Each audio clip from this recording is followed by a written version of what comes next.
A paz do Senhor Jesus, meus amados irmãos.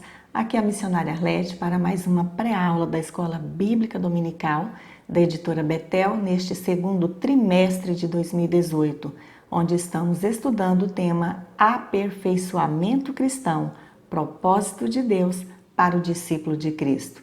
Hoje estaremos estudando a lição de número 7, cujo tema é Deus espera de nós uma resposta.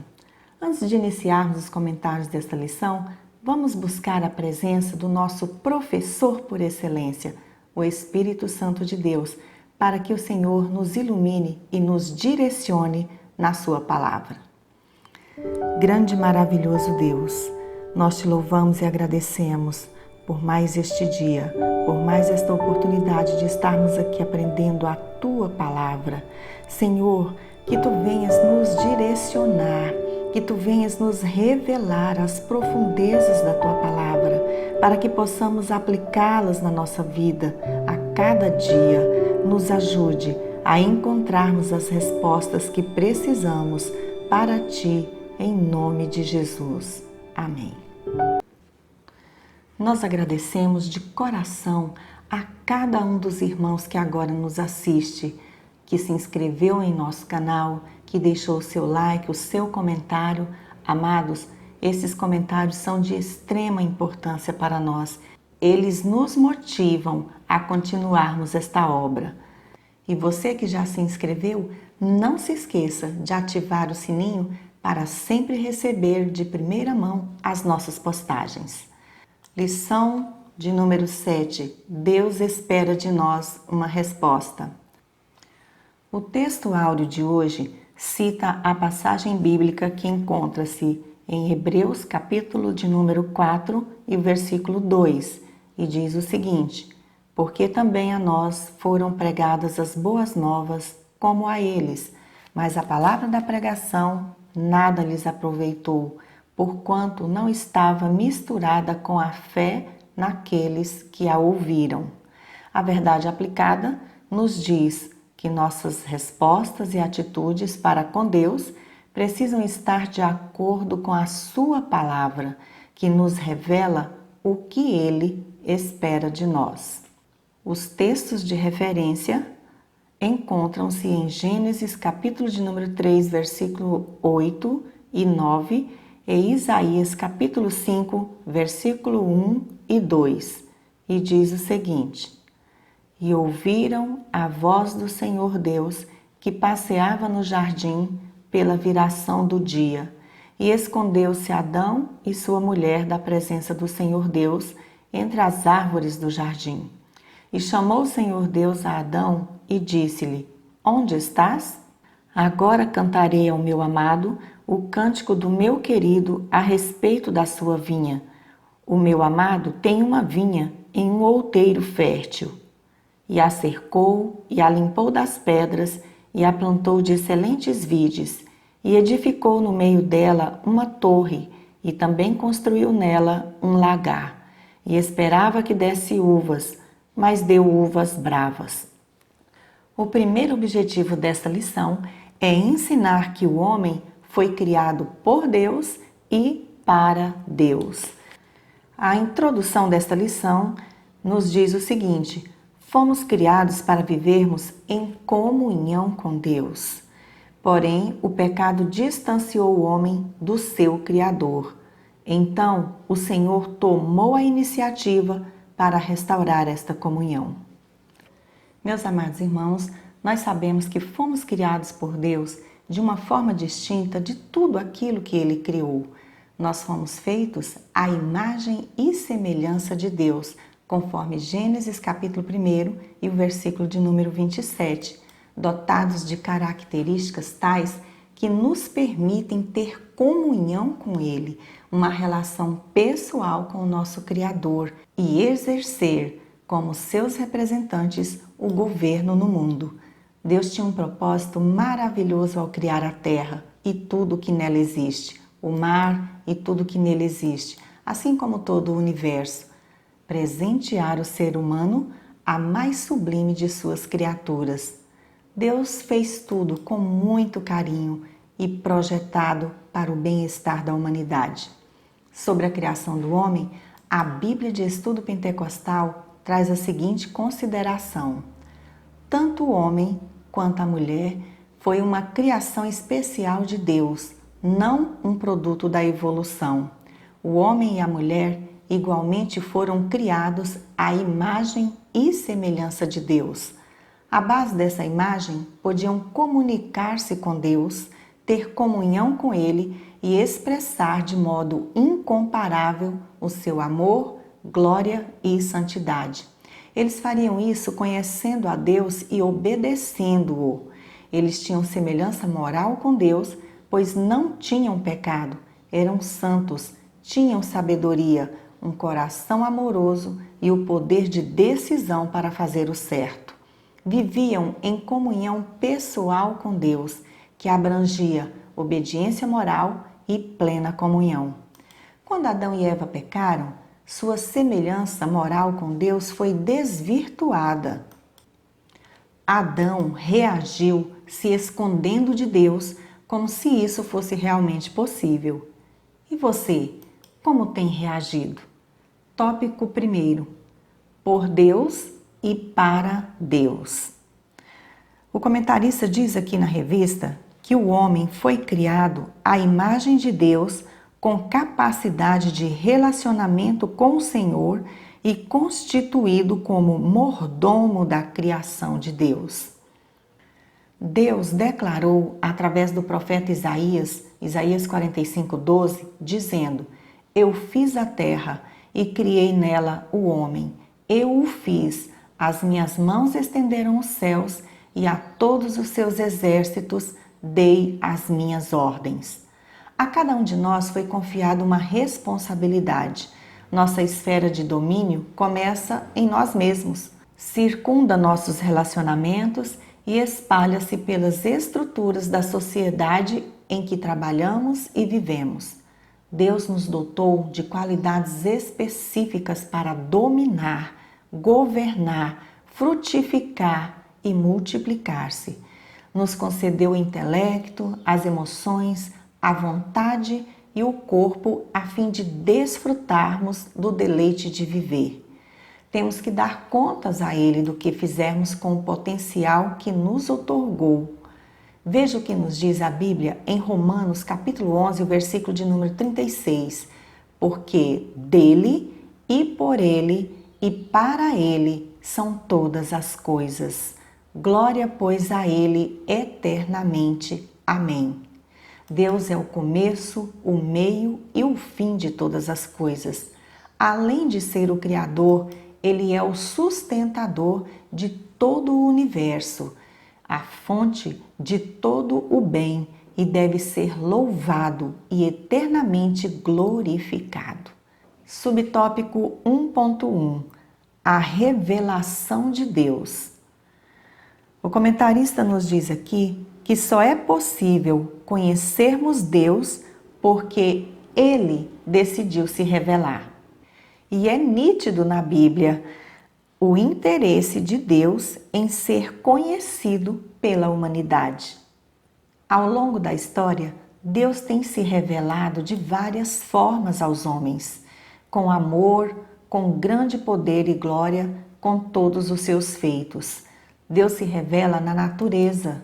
O Salmo 19, nos versículos de 1 a 6, nos mostra que toda a criação, incluindo os céus, revela a glória e a majestade de Deus. Romanos capítulo 1, versículo 18 a 20. Os atributos divinos são vistos em toda a sua maravilhosa criação. A natureza testemunha a grandeza do seu Criador na perfeita engenharia que compõe todos os seres vivos, na complexidade da mais simples célula humana até a formação das mais altas montanhas da Terra. Na história da humanidade, Deus tem se revelado com poder e providência dominante, tendo o controle de tudo em suas mãos. Em Jesus Cristo, temos a principal fonte de revelação de Deus ao homem, sendo o centro de toda a história e o único meio de reconciliação e salvação eterna. Na Bíblia Sagrada, temos a revelação escrita da sua pessoa, caráter, propósitos e ações. O Espírito Santo nos comunica a sabedoria de Deus e os seus propósitos para as nossas vidas. E nós, como temos reagido a esta revelação de Deus? A reação apropriada que Deus espera de cada ser humano, conforme Romanos capítulo 1, versículo de número 21, é glorificar a Deus e ser-lhe grato. Subtópico 1.2. Fomos criados para Deus. O texto da revista nos diz o seguinte: desde o livro de Gênesis é nítida a ênfase do persistente interesse de Deus em se relacionar com os seres humanos. Vemos aqui a insistência de Deus neste relacionamento com a sua criatura. A Bíblia nos diz que após o primeiro casal ter cometido o pecado por desobedecer à ordem do Senhor, a iniciativa de aproximação foi de Deus. Conscientes do erro cometido, Adão e Eva procuraram se esconder, mas por sua grande misericórdia, Deus foi ao seu encontro, não os destruiu, mas os chamou para conversar. A misericórdia divina vai muito além do que podemos imaginar. Adão e Eva estavam apavorados diante da oportunidade de se apresentarem a Deus, pois temiam as consequências de seus atos. Se não fosse pela misericórdia do Senhor, teriam sido exterminados imediatamente. Adão e Eva se esconderam, mas Deus os chamou pela sua graça, misericórdia e amor, assim como também nos chamou, a mim e a você, e continua chamando a todos os pecadores para dar-lhes o perdão e a salvação por meio do sacrifício que Jesus ofereceu por nós lá na cruz do Calvário. Subtópico 1.3. O exemplo das diferentes gerações de Israel. Neste subtópico, o autor inicia o texto com uma pergunta direcionada a mim e a você. Como estamos reagindo à iniciativa de Deus em conduzir-nos conforme seus propósitos para a nossa vida? É interessante e pertinente esta pergunta, porque nem todos reagem positivamente à boa, perfeita e agradável vontade de Deus. A Bíblia nos mostra exemplos práticos da rejeição humana quanto à iniciativa de Deus em nos conduzir. Vejamos os exemplos deixados pelas gerações na própria história de Israel. Deus, através de Moisés, libertou o seu povo do Egito, com grandes sinais e mão forte e poderosa, os fez sair da escravidão para serem conduzidos pelo Criador à terra que mana leite e mel. O relato bíblico nos mostra que diante do Mar Vermelho, o primeiro obstáculo que surgiu diante do povo após sair do Egito, houve uma reação negativa de murmuração contra Deus e contra Moisés. Posteriormente, mesmo diante dos milagres e livramentos, o povo, na sua incredulidade, não hesitava em murmurar, pecando contra o Senhor, rejeitando obedecer e ser conduzido por Ele. Por causa disso, o Senhor não permitiu que aquela geração chegasse à terra prometida, mas a fez morrer no deserto, com exceção de Josué e Calebe. Outro exemplo prático é a geração que entrou com Josué na terra prometida, a qual teve o cuidado de obedecer ao Senhor, andar de acordo com a sua vontade, deixando que a mão poderosa de Deus a guiasse, e assim foi vitoriosa. Por fim, a geração pós-Josué, que se descuidou dos ensinamentos do Deus vivo e verdadeiro e por não conhecer ao Senhor, desviou-se dos seus caminhos, seduzidos pela imoralidade dos povos, indo após os seus deuses. Prevaricou e, por fim, teve que enfrentar o cativeiro babilônico. Na primeira carta aos Coríntios, capítulo de número 10 e versículo 11, está escrito: estas coisas lhes sobrevieram como exemplos e foram escritas para advertência nossa, de nós outros sobre quem os fins dos séculos têm chegado. O apóstolo Paulo enfatizou que a revelação de Deus e os acontecimentos vividos por Israel no passado não são simplesmente eventos históricos a serem interpretados, mas advertências a serem consideradas com atenção por todos nós. O comentário da Revista do Professor termina este subtópico com uma pergunta: como temos reagido à revelação e ao agir de Deus? É uma pergunta para se pensar e responder a si mesmo.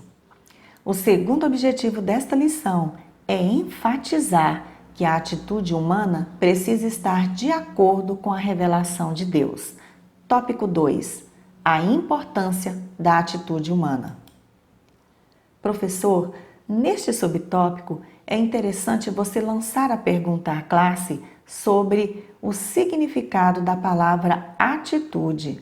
Ouça e comente as várias definições para, em seguida, levar a uma reflexão sobre as nossas atitudes como cristãos diante da vida, de acordo com a revelação de Deus. Subtópico 2.1. Não é qualquer atitude que Deus aceita. Aqui o comentarista diz que não é de qualquer maneira que nossas atitudes ou respostas para Deus serão aceitas por Ele. Todas as nossas atitudes, incluindo a nossa adoração, devem ser feitas de acordo com os ensinamentos do Senhor. Neste subtópico, o autor volta a abordar o exemplo do primeiro ato de adoração a que temos registro, o exemplo de Caim, contrastando com o exemplo de Abel, seu irmão. Entendemos aqui que a aceitação de uma oferta por Deus está condicionada à fé e à motivação do ofertante, e não apenas à oferta em si. Em Gênesis, capítulo 3, versículo 4, parte B, lemos que agradou-se o Senhor de Abel e de sua oferta. Observe que primeiro Deus olhou para Abel, se agradou dele, olhou para o seu coração, para a maneira como ofertava e viu que era uma adoração verdadeira, com fé, agradável e aprovada por Deus, como está registrado em Hebreus capítulo 11, versículo 4. Da mesma forma, a Bíblia nos diz em Gênesis capítulo 4, versículo 5, que Deus não se agradou de Caim e de sua oferta. Algo no coração e motivação de Caim não agradou a Deus, e isso se refletiu em sua oferta. Veja que em vez de Caim sentir-se quebrantado diante de Deus, ficou furioso e tomado pelo ciúme de seu irmão. Suas atitudes após a rejeição de sua oferta mostraram o que verdadeiramente ele tinha em seu coração, deixando claro que não amava a Deus e nem ao seu irmão, chegando ao ponto de cometer o primeiro homicídio da história humana e, por não atentar à voz do Senhor, passou a sofrer as consequências de seus atos. Deus o rejeitou porque suas obras eram más. Primeira carta de João, capítulo 3, e o versículo de número 12. Subtópico 2.2. O fracasso das tentativas humanas. O texto aqui na revista diz que encontramos ainda em Gênesis o relato da construção de uma torre com os seguintes objetivos: tocar no céu, fazer um nome e não ser espalhado. Está escrito em Gênesis, capítulo de número 11, versículos de 1 a 9. A Torre de Babel representa o orgulho, a autossuficiência e o engrandecimento humano, assim como a desobediência a Deus. A construção daquela torre após o dilúvio mostra a incredulidade, a desconfiança, a desobediência dos descendentes de Noé a Deus, conforme Gênesis capítulo de número 9, versículo 1, onde lemos: abençoou Deus a Noé e a seus filhos e lhes disse: sede fecundos, multiplicai-vos e enchei a terra. Após lhes abençoar, a ordem de Deus para eles era encher a terra, e para isso teriam que se espalhar e não ficarem juntos em um só lugar. O autor destaca neste subtópico algumas ilustrações que podem ser retiradas daquele acontecimento, como chegar ao céu pelo próprio esforço e recurso. Não existe caminho, nem obras, nem sacrifícios humanos que possam nos dar a salvação e o direito de entrar no céu. O único caminho, a verdade e a vida é Jesus Cristo, que se ofereceu a si mesmo em sacrifício por mim e por você para nos salvar e nos dar o direito de vida eterna, o direito de um dia adentrarmos no céu de glória. A segunda ilustração citada na revista é a busca pela glória humana. Em Efésios, capítulo de número 2, versículos 8 e 9, está escrito que pela graça sois salvos, mediante a fé, e isto não vem de vós, é dom de Deus, não de obras, para que ninguém se glorie. Lembre-se, a glória pela sua salvação, pela nossa salvação, é de Deus, e Deus não divide a sua glória com ninguém. A terceira ilustração encontrada é a insubmissão do ser humano aos planos de Deus, que sempre geram o fracasso. O autor contrasta ainda, no comentário da revista do professor, a construção da Torre de Babel com a visão de Jacó, descrita em Gênesis capítulo 28, versículo 12, onde lemos: E sonhou, eis posta na terra uma escada, cujo topo atingia o céu, e os anjos de Deus subiam e desciam por ela. Naquela noite, Deus veio ao encontro de Jacó, mesmo estando ele em fuga, com todas as suas falhas e engano, e se revelou e o abençoou. Deus continua mostrando zelo para com o homem, apesar do pecado, e toma providências para reconciliar consigo a sua criatura, assim como ele fez com Jacó. Deus estava naquele lugar, falou com Jacó e reiterou a bênção que lhe prometera. Gênesis capítulo 28, versículos 13 ao 15. Subtópico 2.3.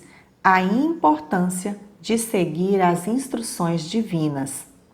Quando Deus chamou a Abraão, lhe fez promessas, o abençoou, mas também lhe deu mandamentos, preceitos a serem obedecidos. Quando Deus, por intermédio de Moisés, libertou o seu povo da escravidão do Egito, também estabeleceu suas regras, preceitos e leis, sendo sua observância fundamental para serem bem-sucedidos e receberem a bênção da terra prometida. Considerando todas as instruções que Deus nos tem dado em sua palavra e o resultado da desobediência das mesmas, devemos observar e colocar em prática o que está escrito na segunda carta a Timóteo, capítulo 3, versículos 16 e 17. Toda a escritura divinamente inspirada é proveitosa para ensinar, para redarguir, para corrigir, para instruir em justiça, para que o homem de Deus seja perfeito e perfeitamente instruído para toda boa obra. Está escrito no comentário da revista do professor que nossa atitude para com Deus deve ser de acordo com as suas instruções para nós, pois elas nos ensinam o que Deus espera de nós.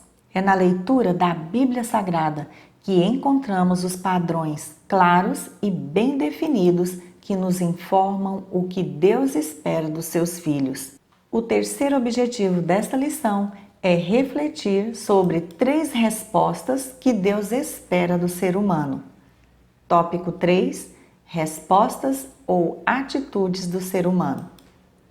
Quando nós cristãos adquirimos o conhecimento de Deus através da Sua palavra, passamos a entender a Sua vontade e temos condições de aplicá-la de forma prática no nosso cotidiano, deixando que a palavra de Deus influencie de forma sábia nossas respostas, escolhas e atitudes diante da vida. O pastor Marcos Santana traz neste último tópico 3 importantes respostas ou atitudes, dentre tantas outras que existem, que Deus espera de todos que receberam as boas novas da salvação em Cristo Jesus. Vejamos cada uma delas. Subtópico 3.1: Fé como resposta para Deus. O capítulo 11 da Epístola aos Hebreus começa com a definição de fé, onde lemos: Ora, a fé é o firme fundamento das coisas que se esperam e a prova das coisas que se não veem. A fé sempre foi a marca de um discípulo de Jesus. A fé significa uma total dependência de Deus. Esta é a razão pela qual Deus colocou uma prioridade tão alta assim na fé, pois através dela somos restaurados a um relacionamento com Deus vivo. A fé é uma ação de obediência em resposta ao que Deus falou. A verdadeira fé é expressa em obediência, ação em resposta ao nosso ouvir a palavra de Deus. Ter fé em Deus envolve uma troca da autoconfiança pela confiança em Deus. Paramos de confiar em nós mesmos e confiamos nele. Abandonamos a dependência de nossas fontes humanas e limitadas de conhecimento e começamos a receber as fontes ilimitadas de Deus. A base para termos fé em Deus encontra-se em 3 importantes realidades. Primeira realidade: a natureza de Deus. Hebreus capítulo 6 e o versículo de número 13. Ele não pode mudar. Conforme Malaquias 3:6 e Tiago 1:17 também. Outra realidade: Deus não pode falhar. Está escrito em Jó capítulo 42, versículo 2, primeiro livro de Crônicas, capítulo 28, versículo 20. Deus não pode mentir, conforme Números capítulo 23, versículo 19, Tito capítulo 1, versículo 2. A segunda realidade observada aqui é a obra redentora do Filho de Deus. Hebreus capítulo 12 e o versículo de número 2. Cristo tornou-se a fonte da nossa fé em Deus. O fato de sua morte e ressurreição fornece as bases para a nossa crença.